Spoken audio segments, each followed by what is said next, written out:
Hello, everyone. I'm your host, Siobhan Myers on Talking Wellness. And I'm Kelvin from Kiva. And we are sponsored by the Kiva Centers. The Kiva Centers is a nationally recognized Indigenous-led peer-run trauma-informed organization. The organization focuses on development and promotion of healing communities for people experiencing different social class impacts like trauma, mental health, and substance use. And you are listening to Unity Radio 97.9 FM, Worcester's Community Connection. All right, so we're going to go ahead and get started here. Yeah. We have a very special guest, Robert Muncil. Did I say it correct? Yes. Oh, yeah, I got it. How are you doing today, Robert? You like to be called Bob, right? Yeah, Bob's fine. I'm All great. Thank you. How are you? Good, good. Thank you for joining us today. Mm-hmm. I'm really excited to have you here. I did some, you sent me your information and I read a lot about what you do. So Mhm. I'll just go ahead and let you talk about your background, where you're from. Okay. So first things first, I haven't had a drink in 32 years and got sober in Boston, actually. I'm from upstate New York, but I got sober when I was living in Boston. Mhm. And I was in the business world and, raising Congratulations a to your family. sobriety, by the way. Yeah. Pardon me? Congratulations to your sobriety, by the Thank way. you. Yeah. Yeah. Sometimes I think, well, 30 plus years? How did that happen? Yeah, that's hard Um, to do. It's a struggle. Yeah, it's just amazing. So I was in the business world for lots of years and raised a family, and life happens and goes on. And as I was getting closer to retirement from the business world, I actually was fortunate to get out when I was about 60. Um, I have a really dear friend, and we've been talking for a few years leading up to that, saying, we just would not be good if we don't do anything really meaningful in retirement. And so for a few years, we talked about it, starting a business and this and that. And I'm actually his sponsor still. Mhm. He's 28 years sober. So I'm one of his dearest friends, and I'm still his sponsor, which we kind of joke about because he doesn't do anything I tell him anymore. But anyway, so a few years ago, 3 years ago now, we both did a lot of soul searching on what we could do with our, we both handled kind of complex businesses. We did a lot of traveling. My partner Joe internationally, me, United States and Canada. And so we decided, kind of came up with it independently. We're going to use the skills that we have to help people get sober and clean and Mhm. stay that way and enjoy what we call durable happiness. And so we both went through a bunch of training as interventionists, as recovery coaches. I'm also on the board of directors of the Addictions Care Center in Albany, New York. And I do a lot of volunteer work there with people who are really, just brand new sobriety. And I became a meditation instructor and a yoga instructor as well, because I know for me, when I got sober, sitting still and trying to do the steps, especially the 11th step, it's just like, that was pretty hard. And so I thought, if I could come up with a user-friendly way, then I could help others do that. And it served me so well in working with people, not only the addict, alcoholic in new sobriety, but their families as well. And so now, well, as of 3 years ago, we formed a company called East West Recovery Coaches. I'm Okay. based in Albany, New York, and Vermont mostly. My partner Joe lives in San Francisco, and we joke that the Mississippi River is kind of our territorial divide. But oftentimes, if I'm too busy, Joe will take a client, or vice versa, because we do so much of it virtually. Mhm. And you know, we do a lot of. We originally were just going to do interventions and recovery coaching, but what we found we're doing so much more of than we thought is consulting to families, Mhm. consulting to loved ones. The person isn't necessarily ready for a rehab. They don't want to go to a detox. They've been maybe several times. The family is just kind of walking around in circles like, well, what do we do? And Right. so that's really been kind of the third part of our company. And surprisingly, it's probably not a third of what we do, but it's a pretty good percentage of what we do. Okay. And I want to go back for, our listeners, durable happiness. What would you describe that as? What does that Yeah, look it's like? interesting because, happiness is such an ephemeral, just come and go kind of thing. Mhm. And so when Joe and I put our company together, the tool that we got permission to use was the WRAP, the Wellness Recovery Action Plan. You may be familiar with it. Yep. It was edited, or it was originally written by the University of Kansas Social Services Department. So we use it with their permission. And and so the principle of durable happiness means that we we call it the fire and smoke. So I have to kind of back up a little bit and tell you what I mean by that. Mhm. So when we talk to, let's say we're talking to somebody who's trying to get sober, and they are talking about their day-to-day stuff and how much they drank and didn't drink and this and that. And we call that the smoke. Those are the behaviors. So Right. we want to get to the fire. And the fire is, why do you feel compelled to use or drink in the first place? And when we can work with someone on their fire, so to speak, then we can get them to the place where that joy and happiness and gratitude, and we call it happiness, but it's really gratitude and groundedness, Mhm. is durable, Okay. because no longer are they counting drinks or staying out of trouble or dealing with the smoke stuff. They're really getting to the core proximate issues that drove them to seek those addictive behaviors in the first place. Yeah, sobriety is hard, and being a director of a PHP program for an intensive one and least intensive one, it's a challenge, right? Mhm. And I think people need to understand too that it's not all gummy bears and popsicles and all of this, sweetness. Relapse is a part of recovery. Mhm. Continuing to have support, doing what works for you. Calvin, Right. what do you think? Yeah, I really do agree. Recovery is hard. Relapsing is real. I was even gonna ask Mhm. you for just yourself as a day went by and a week went by and a month went by, like what was your thought process? How did you feel for yourself while you were going through your what was it, 32 years now, you said? Yes, Yeah. Yeah, yep. which is amazing. So Mm. I'd like to really know how you felt and how you celebrated sobriety, like those Yeah. milestones.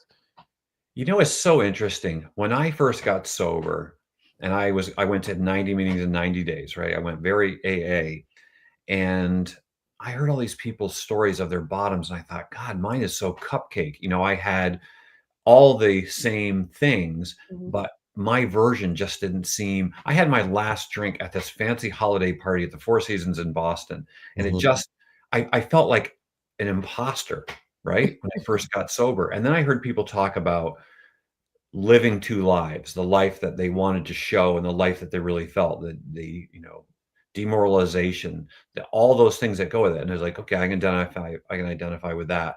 And so when I hit my bottom, I was I always say I was dragged along the bottom for like the last 6 months or a year. And so when I had my last drink and I called AA, I felt like I was so ready. And my primary motivation was, I had two small children at the time. mhm, And for me, the night I had my last drink, I won't get into it, but I was becoming my father. Yeah. And my father's since passed. He was a drinking alcoholic. I grew up in an alcoholic home. Mm. And I had the same thing so many people have, which is, okay, well, if I ever did that, well, then I really would stop drinking, because that's just so unacceptable. And then you move the goalpost back a little bit, and then you move the goalpost back. And mhm, then that night, when I had this epiphany, drinking had this epiphany, um, I really felt like this blast of inspiration. Mm. And if I can just go with that a little further, I think this is a really important point. I had this blast of inspiration, and I was fortunate enough to have a sister in recovery. I have three sisters, two of them in recovery. And she said, just take that inertia and make sure you go to a meeting. So the next day, hungover, I went to a meeting, and then I went to a meeting every day for 90 days and then kept going. Mhm. But to answer, this is a long way of answering a short question, but I think it's an important point. And that is, I call it the spark and sustain. I had such a spark the night I had my last drink, December 16th, 1992. I'm terrible with dates, but that one I remember. You had your last happy go round, right? Let's Oh, yeah. call it. So so the spark that I had, luckily I had someone to tell me what the sustain part was, and that was go to a meeting and then keep going to a meeting until you feel like I really want to be at meetings. Because like everyone else, I went to meetings, I felt nervous, Mhm. and I jumped in with both feet. I guess to answer the question, I was ready and I took the sustain piece after the inspiration, Mm. fortunately with good direction. All right. We are going to come back right after the break and talk more about that, Bob. You are listening to Unity Radio 97.9 FM, Worcester's Community Connection.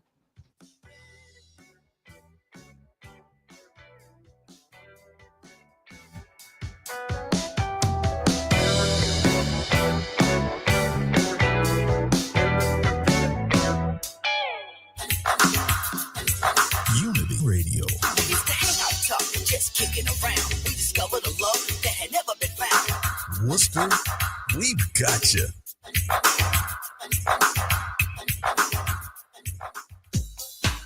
What's up, Central Mass? It's your girl, Desiree G, and this is your Unity in the Community on Unity Radio 97.9. On Thursday, August 21st, enjoy summer concerts downtown Worcester at the Hanover Theater's Francis Carroll Plaza, featuring the crafted vocals of Holding Back the 60s, returning the audience to the sound of the 60s from 11:30 a.m. to 1:30 p.m. On Friday, August 22nd, Skate Back to School. Lights Multitainment presents Free Roller Skating Party from 6 p.m. to 10 p.m. on the Worcester Common Oval. On Saturday, August 23rd, Beyond 30 presents 30 Plus Daytime Clubbing at Creed Lounge, 47 Pleasant Street, Worcester, rocking 80s, 90s, and 2000s, starting at 4 p.m. And that's your Unity in the Community. Stay tuned for more community announcements and events on Unity Radio 97.9, Worcester's Community Connection.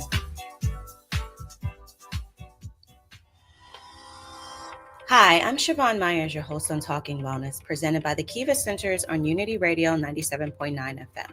As a licensed mental health professional and leader in the field, I believe every story matters and healing starts with being heard.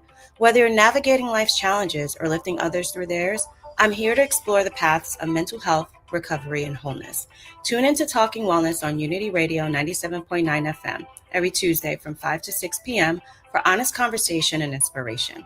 This program is sponsored by the Kiva Centers, a statewide leader in peer-led support and recovery services.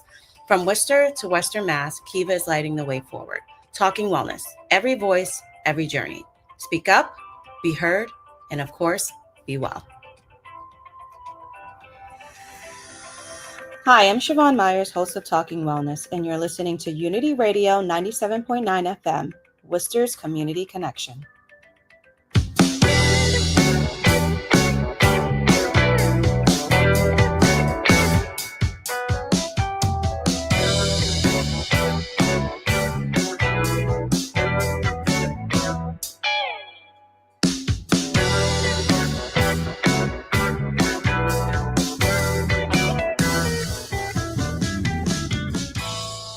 Okay, welcome back, everyone. I'm your host, Siobhan Myers, on Talking Wellness. And I'm Calvin from Kiva. And we are sponsored by the Kiva Centers, and you're listening to Unity Radio 97.9 FM, Worcester's Community Connection.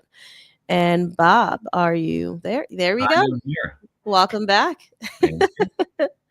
All right. So before we left for the break, you made some really good points regarding sustainability. And I really like that just because that is so hard and that looks different for everyone. Right. So tell us some more about, what that means, how has it helped you? Mm-hmm. Yeah. So kind of going back to that discussion in early recovery, Mm-hmm. I think we talk about recovery capital, like what do you have? Okay, somebody steps into the mode of, okay, maybe I need help. And what do they have in their corner?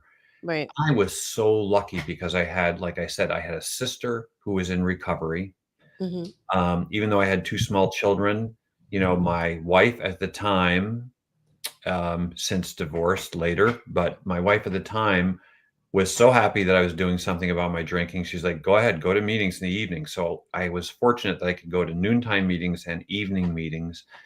And so my recovery capital, so to speak, was really robust. Hmm. So sometimes when I'm working with people and they have, let's say they're a single parent or, a host of other things that are challenges, I, people are turning more and more to, say, virtual meetings.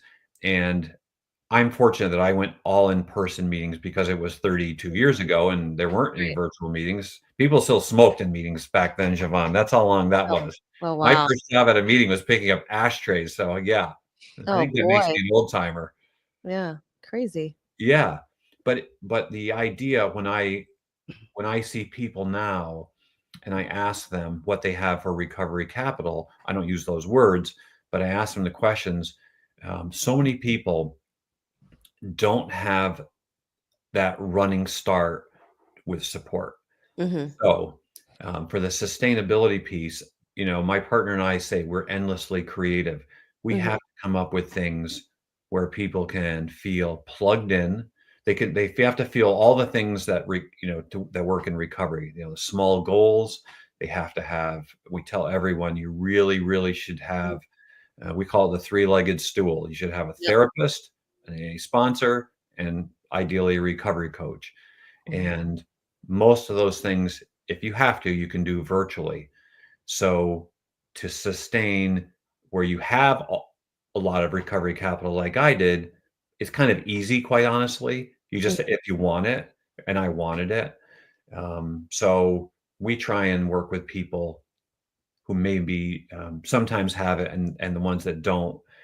We do a lot of things. I know this sounds like a run-on sentence, but this is really important to me. We do everybody that we work with.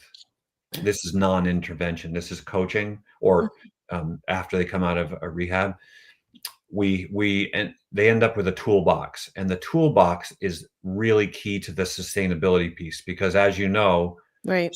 somebody gets out of rehab, and the whole family wants to say, "Great, they're cured! Wow, Mhm. monkeys off everybody's back, here we go."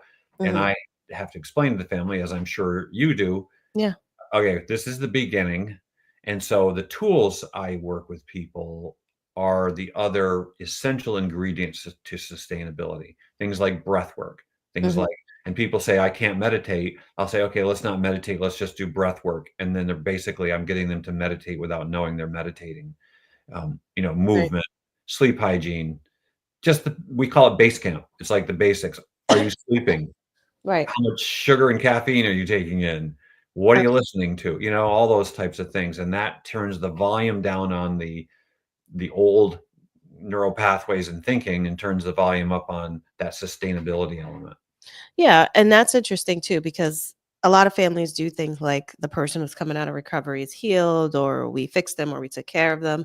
And then there's that other side where they've probably been through it so many times that there's a trust issue and they fear Mhm. them coming home and they want to be sure. So we had groups like that I ran, and I would talk to like the families or wives, husbands, whoever of the person in recovery because, as they're going through recovery, so is the family. Right. And they have to deal with them when they come home. So a lot of the times we would teach them like boundaries. You would have those family meetings, what are the rules, if they can do room checks, that sort of thing in order for them to come home. Like, have Mm. you ever had any experiences like that? Or is it all like you guys are so great that they know that they're coming home? Everybody's perfectly cured, Siobhan, when we're done with them. Isn't that amazing? They're all unicorns. Yep. Yeah. No, it is. Well, when we do a contract with, let's say we're doing an intervention or a consulting gig with a family, we do a 30-day contract. And I mean, I'm kind of preaching to the choir because you know exactly what I'm talking about. Yeah. We have to tiptoe them into the reality that this is a family, a systemic family thing. Yes. And so that whole idea of the 30-day contract, Joe and I, originally said, maybe that's too long for an intervention. And then we find it's really kind of, it's not too short, but it's not long, that's for sure. And so what we do is introduce the idea of, okay, if this person does come out of rehab and they have a good running start towards this new lifestyle, Mhm. what are you as a family committed to do to have them land in a healthy environment? And it's really, I mean, again, I know this, it's Yeah. really tricky because they're like, no, this wasn't us. Mhm. This was Jimmy, it was his Right. thing. Right. And so Absolutely. I have books that I suggest to people, um, to give to the family. I hate to say it, it's like it's as classic as somebody using that lies. It's the family that says, "No, you don't understand, Bob. Mhm. Mhm. We're sending the problem away for 30 days. We'll be fine." Right. Right. You're Yeah. listening to Unity Radio 97.9 FM, Worcester's Community Connection. What do you think, Kelvin? Because Kiva, they're all about recovery, and they actually have Yes. people who work there that have lived experience. I think only lived experiences, Yes. right? And honestly, I think that's the best part. I love that the fact that you've had your, I want to say experience, but 32 years of staying true to yourself and just being sober. So I got a question with when you run these groups, pretty much for the both of you Mhm. guys. What roles does trauma and stress play in substance use? Oof, boy. You're going Yeah, that's right a to heavy the one. heart of it. Yeah, I know. I'm like, that's a heavy one, Calvin. Oh, no, We need but 3 hours. no, yeah, uh, oh, I know this is only like a 45-minute show. We could talk An about this hour. all day. Yep. That goes right to that thing I said about the fire and the smoke, right? Mhm. Mhm. So many people so many people are they wanna untangle whatever it is that drives them to use, but Mhm. they're so uncomfortable when I ask them the questions, and I have to say to them, "Look, I'm gonna ask you questions that you might squirm about," because sometimes people aren't working with a therapist or the therapist doesn't dig into the Right. fire quote piece, and I have to ask them, about abuse situations, about, dramas and traumas, and those types of things, and, it's really hard if someone hasn't done this type of work before, and I'm Mhm. the first person that's bringing it up, um, they feel like I might be overstepping or whatever. And that's why I always tell people you really need to be working with a therapist, especially if Right. there's been like sexual abuse or, physical violence or something like that, because the fires, it's so common that people start off telling me one version and it's a little bit of a Disney version and then it ends up being a horror movie version. Right. And that's the part where I say, my role is this, and your therapist's role is this, and that so they understand. I can talk about those types of things, and I want them to understand what the fire is that's making them use, but they have to untangle that with a professional. Yeah. Mhm. And we have to remember too, like when I was doing the intensive program, and you might know a lot about this, Bob, where they stayed in the home for 30 days. They Mm, get extensions if they needed and they were high risk. Mhm. But we would see them because they've already detoxed. So I mm, I always say that you're still detoxing, mentally, spiritually, and physically, because they would come down from detox and then they would be in groups all day, and then they would have anxiety, they would have mm, depression, their memory was going. So you just saw them like raw without Yeah. any substances. And Yeah. that's hard to be, you know. yeah, Because what do you do with yourself? How do you deal with not having those substances that made you feel numb and that made you forget about everything, That's true. right. um, so we had to deal with, and I had to explain to the group, like, this is what we want to see. I like this part of you guys because now I know what we need to deal with, right? You've already done your detox from the substances. Now we need to talk about the actual problem that you Mm, can no longer hide from, right? So that was tough because then, fights broke out in groups sometimes, like arguments. We dealt with it, and obviously no one got hurt, but you can see people's frustrations come out, their Mhm. irritability. Some people were mhm, still craving, so we really had to put in a lot of effort and energy to keep them there and do a lot of coaching and therapy. And some of them had like they didn't know how to get back to life, their right, business are falling behind, they don't have health insurance, that right. sort of thing. Yeah. We, you hear this in AA meetings, or used to anyway. Mhm. If you take away the alcohol, you still have the ick, Yeah. right? Mhm. And so, yeah, it's a lot. And I think really quick, one important thing is that when sobriety, right? Like, so for you, Bob, and for the people that we've worked with, it's not, people think about it like a fad diet or something. Mm, And I had to tell the group, like, think about it as a lifestyle change. This is mhm, something you can no longer do. You know that's not for you. If you're allergic to peanuts and you know it's life threatening, you're not going to eat the peanuts, right? Mhm. Think of mhm, it that way. Think about your relationship to the substances. Is it healthy or is it not healthy? And that's okay. right. Yeah, and it's so hard for people to be honest because, I mean, show me an addict that's ever been really honest, True. with others and themselves. And for Mhm. someone to say, the HOW, right? Honesty, open-mindedness, and willingness. For someone to really be honest and then not beat themselves up and go in that shame cycle again. I Yes. talk all the time to people about, I'm I'm the person in your life other than your therapist and hopefully your sponsor who will not judge you for everything you say. You have to understand if you're as sick as your secrets, like they say in AA. And that's why the idea of people kind of letting their story out a little at a time, they feel like it's this monster. If they tell me all at once, I'm going to not work with them. Right. And And you know what, Bob? We'll come back to that right after the break. You're listening to Unity Radio 97.9 FM, Worcester's Community Connection.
Hello, I'm your host, Siobhan Myers, and Talking Wellness. And I'm Kelvin from Kiva. And we are sponsored by the Kiva Centers, and you're listening to Unity Radio 97.9 FM, Worcester's Community Connection.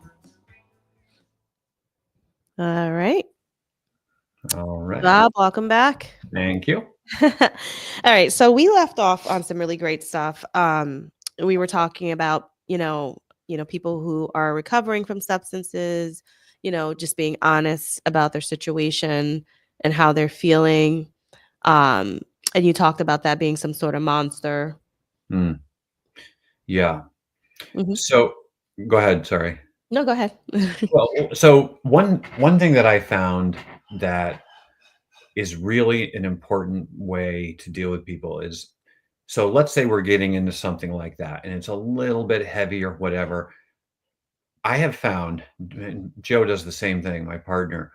We ask people to write their vision statement, right? And so that, I hit them with it somewhere once they trust me a little bit and they understand how I work with them and all that. I ask people kind of the existential question, like, why are you alive? Why do you exist as a now sober, let's say sober, clean person? Why do you exist in the world? And Right. I get a lot of stares back, like, and people will tell me their roles and that they have certain things to do. And I'll say, yeah, those are all really important. But why do you look kind of bird's eye view? Why do you exist? And an exercise that helps people not get stuck in too much of the difficult stuff, I guess I'll say, is to have a vision that they can rewrite. They know it's fluid and they can rewrite it again and again if they need to. Mm-hmm. And I share with them my vision statement so that they get the idea, like, oh, okay, so it's not a specific thing. It's like mine has to do with using whatever I have to lift the life experience of other people, especially as respects sobriety. Right. And there's other things in there, but that's kind of the gist of it. And I'll tell you, one of the tools that I absolutely love is the principle of ikigai. Are you guys familiar with that? No. No. Tell us So about I'm gonna try and give this the drive-through version. Okay. So I was reading a book about blue zones, right? There's more 100-year-old people wherever, and one of the blue zones is Okinawa. And I was reading this just as a curiosity, like, why do all these people live to 100 plus? And it's all it gels really closely with positive psychology, like community, all those, having something of meaning. But in Okinawa specifically, they talked about the principle of ikigai. And so the guy who wrote the book took a deep dive into it and then wrote a separate book about this principle. So what it is where four things come together in our life.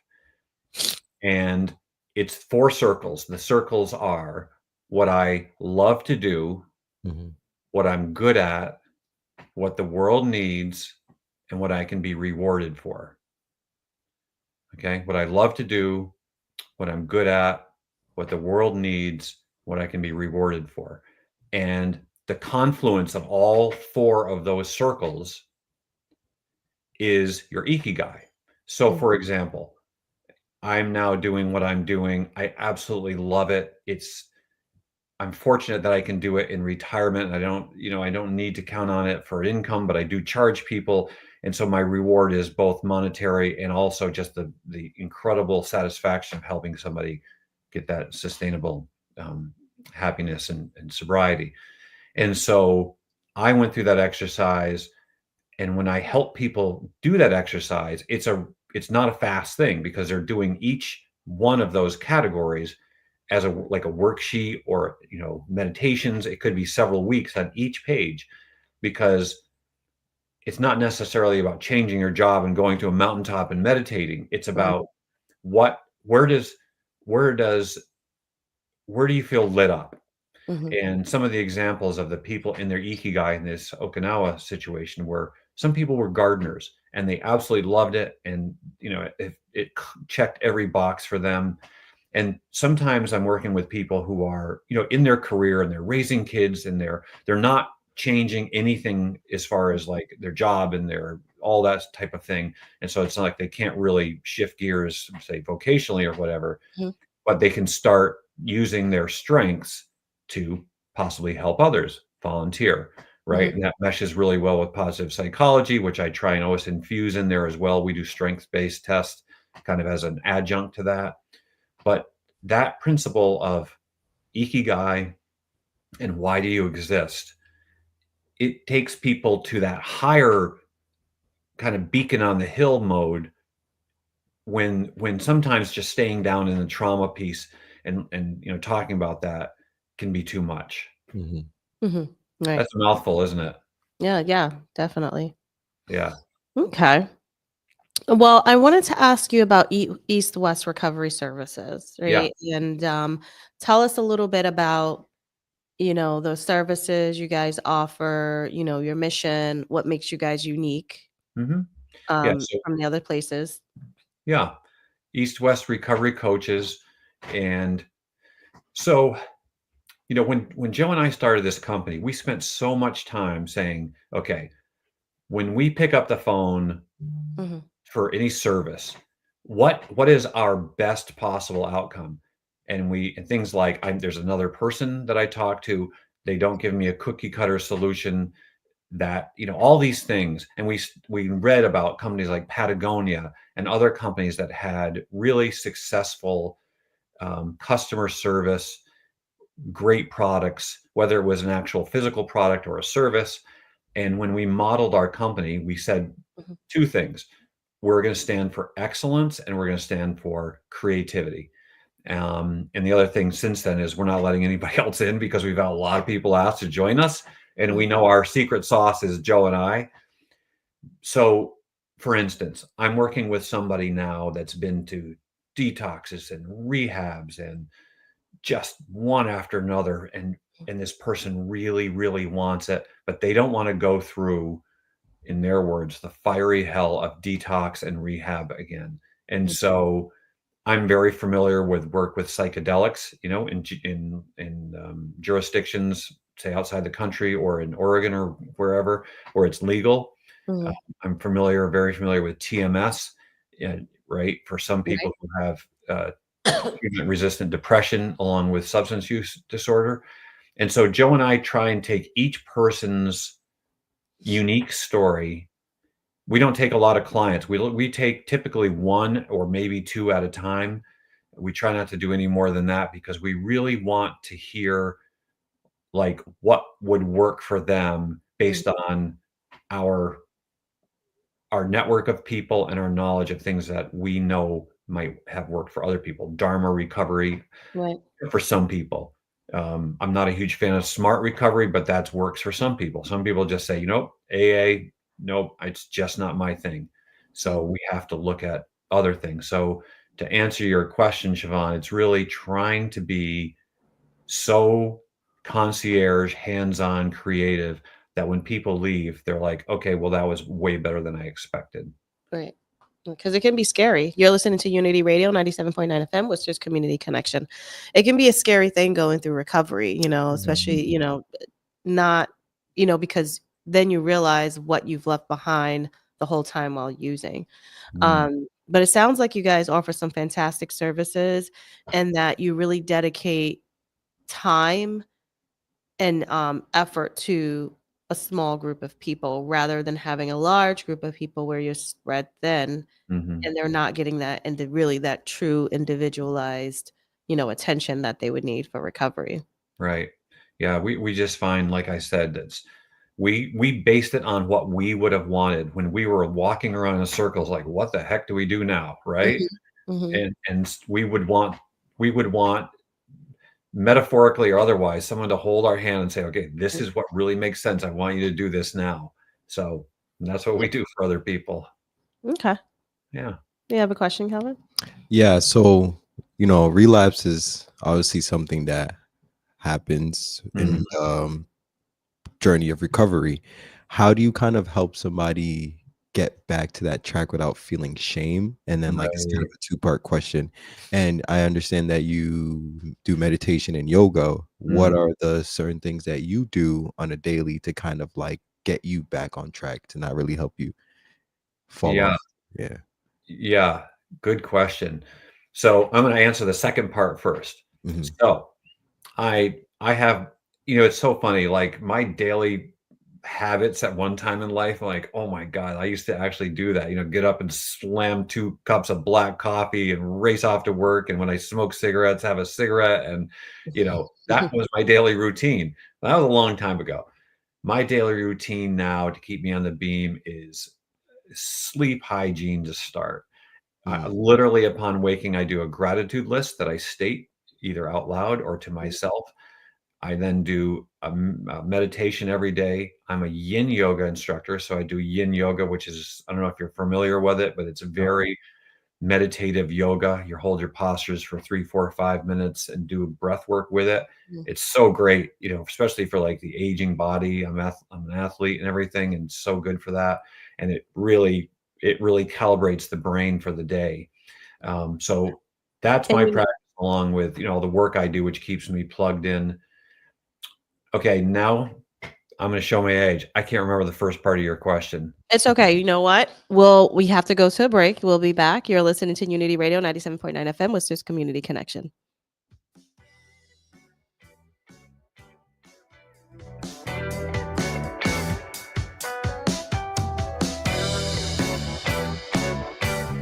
Mr. Telephone Man, there's something wrong with my line.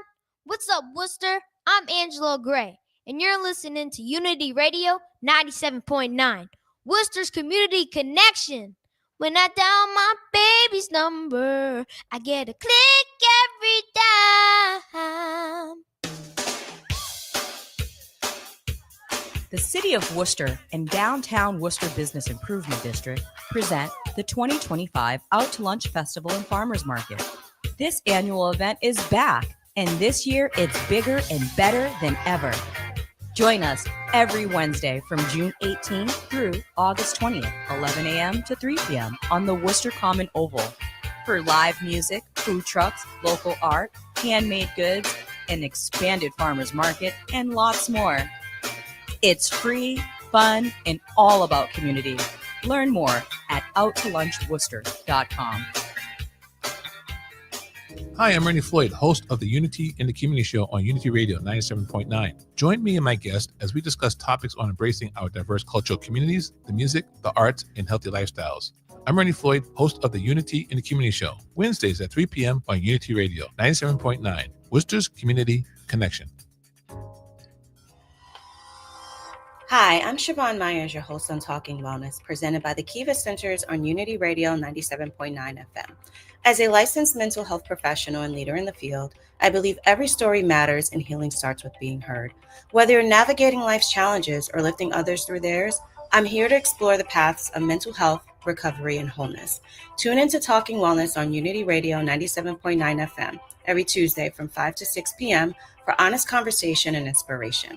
This program is sponsored by the Kiva Centers, a statewide leader in peer-led support and recovery services. From Worcester to Western Mass, Kiva is lighting the way forward. Talking Wellness, every voice, every journey. Speak up, be heard, and of course, be well. What's up, Worcester? It's your boy AG, better known as Angelo Gray, and you're listening to Unity Radio 97.9, Worcester's Community Connection.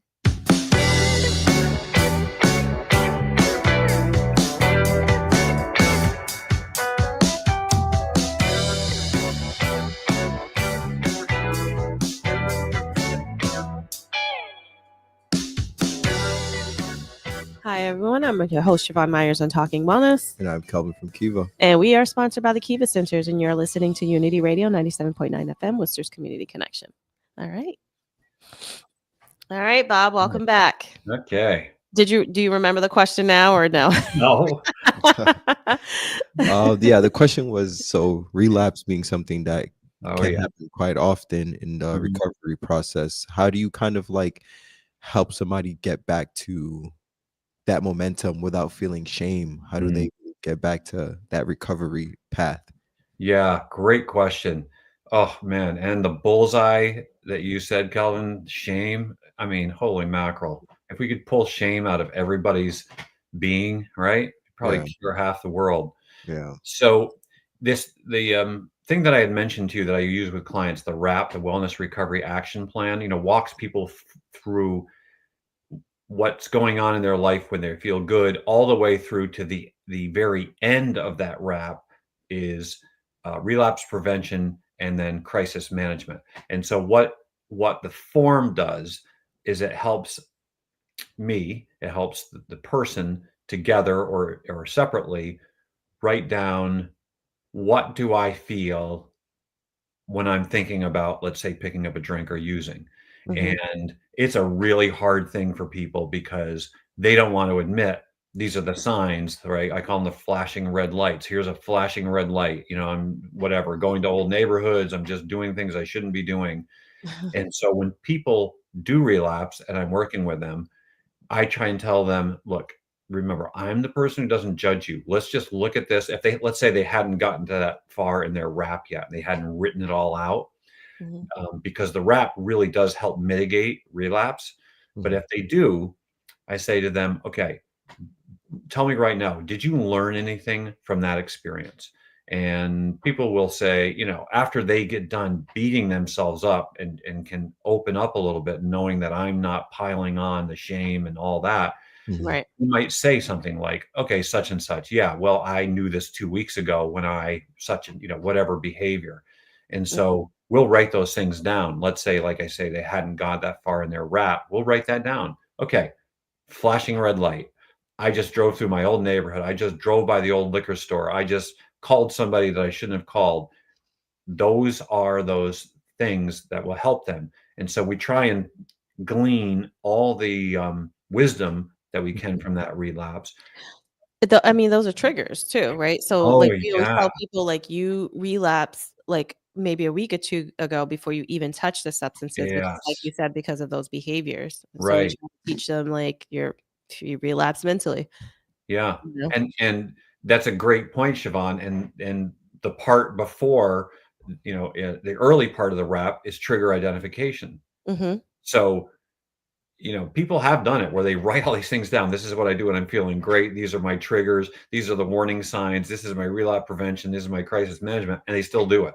Right. Mhm. Mhm. And Yep. so my job at that point is to, like I say, glean the wisdom of, if there is any, and take anything we can to help the person not do it again. And then just to say, look, statistically, that's like really, we don't want to try and do any more field work, so to speak, but Mhm. that's like a really normal part of this process. You got feelings coming at you left, right, and center. You have Right. consequences from your behaviors before. It's okay. We're not going to condone or stay with that, but learn from it. Let's to the best of our ability document what that was. And so next time there's no rocks to hide behind. You'll know if you're driving through the old neighborhood, you're just kind Mhm. of asking for it. Mhm. Right. Absolutely. Um, yeah, looking for those old patterns that lead you into, like, your relapse is really key to recognizing that and being Yeah. aware of it, right? Yeah. And Not just being impulsive. I think that's the hard part for some people. mm, And even when they start to get to the behaviors, it's like, where are you mentally? Are you feeling depressed? Are you feeling anxious? right. Is your And mind idle? yeah, and the phones have just made it so much worse, as we all know. Mhm. Screen addiction, gambling, media Oh, yeah. addiction, sex addiction, everything with a phone. And Mhm. so the person can be looking like everything's normal, not going through the neighborhood and just be, scrolling and Mhm. doing things that are walking them towards that. Um, yeah, that's a Mhm. whole nother topic, right? Media and Absolutely. screen addiction. Absolutely. Yeah. Now, what does the future look like for East-West recovery, coaching services? Like, what does that look like? What do you and your business partner have in store? Or is this just the stop where you guys are gonna be like, "Okay, this is it?" hmm it's so funny you say that, Siobhan, because Joe and I have talked about it. Like, we're both, you want to be on that edge of engaged, but not too busy, and Right. certainly not, waiting for the phone to ring. And we've talked about, like, where can we have impact and help people? And we have, we're saying to each other and ourselves, we want to make sure that we're taking all of our skills and wisdom and everything and doing the most we can with it. Where I've expanded out is, um, my wife is also a Kundalini yoga instructor and a breath Mm, coach in nice. her retirement. She was an educator. And so we've taken it to colleges, and now we work with college students on the more preventative side. Mhm. Joe and I don't do that, but I do that with my wife. We actually have a separate company called Muncil Wellness, and we do various types of stress reduction, breath work, yoga, and all that. So the college campus, it's like, holy mackerel. We see these kids like, were we that were we that nervous and anxious and everything? And I don't remember that. Of course, I was drinking back then, so I don't know if I had my head on straight anyway. But Right. but that's one place where we've had a lot of great um, success and expanding. And the other thing that Joe and I are tiptoeing into is we have friends who are Joe and I have two really close friends who are actually starting a screen and media addiction Okay. business. Uh, Yeah. and so we're advising them on business development. We're advising them on a host of other things. So that's a tiptoe into that. But we're doing that as well. Okay, nice. It sounds like you guys are taking it up a notch. Mm. And I think Yeah. there's always more when it comes to recovery, and you Mm. hit it on the nail there, Bob, with like preventative. I think that's key. Mm. People understanding your background, understanding what that looks like earlier on before you get too deep into your addiction, having more education behind it, right? Right. Yeah. Yeah. It's interesting. Yeah. Yep. And I'll just say this about education, Siobhan, because you bring up another great point, and that is that the Addictions Care Center of Albany, where I'm on the board, we have a program where we go in and do literacy training in schools, and Okay. especially in schools where the literacy programs aren't that great, because there's a direct link, obviously, between literacy and less likely to go into addiction, and Mhm. addiction behaviors. So that's not something I do, but I'm on the board of directors, and we're really big proponents of that. Okay, great, great. And what does the board of directors have in store? And Oh, our Bob. holy cow! I Yeah. I love this or the organization, the Addictions Care Center of Albany. You know, I don't want to go like waxing too poetic here, but our executive director is a tremendous human being, and Yeah. his goal is kind of like mine. It's lift the life experience of as many people as possible. And the Addictions Care Center deals with a lot of Medicaid clients, a lot of ex-incarceration clients, Mhm, and we have a fundraising arm. It's the foundation arm of the entity, and we raise a lot of money, and we have like a basketball court and a pottery kiln and mhm, guitar lessons and a library, and we do all these things where our center is aimed at no people who don't have any money, they don't have any insurance, anything, and the the constantly expanding need is we're not catching up with it, but we're staying on the heels of it through really robust fundraising, mhm. and we serve the not only the capital district of Albany, but also up about 60 miles north and about 60 miles south as well. And so that's an entity, an expanding entity with uh, so much doing so much good. Okay, So thank you. yeah. And how can, and we're wrapping things up now. How can people reach you, Bob? So the best way is through my website. It's if you Google East West Recovery Coaches, but our website is eastwestrc.com. All right, perfect. Well, thank you so much. It's been a pleasure to have you on the show, and I hope Thank to have you you. back on in the future, to talk about like, innovations behind Mhm. East West Recovery Services. Yeah. And I'm your host, Siobhan Myers on Talking Wellness. And I'm Kelvin from Kiva. And you are listening to Unity Radio 97.9 FM, Worcester's Community Connection.